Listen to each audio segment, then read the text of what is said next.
dili.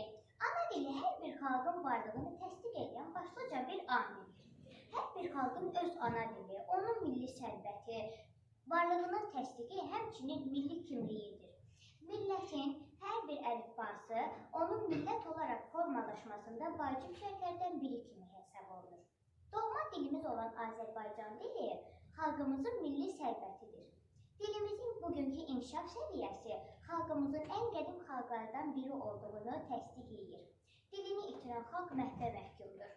Ümumilli lider Heydər Əliyev qeyd etmişdir ki, xalqımız əsrlər boyu necə çətinliklərdən, necə sınaqlardan keçmiş, lakin öz mənliyini, milliliyini, dilini itirməmişdir.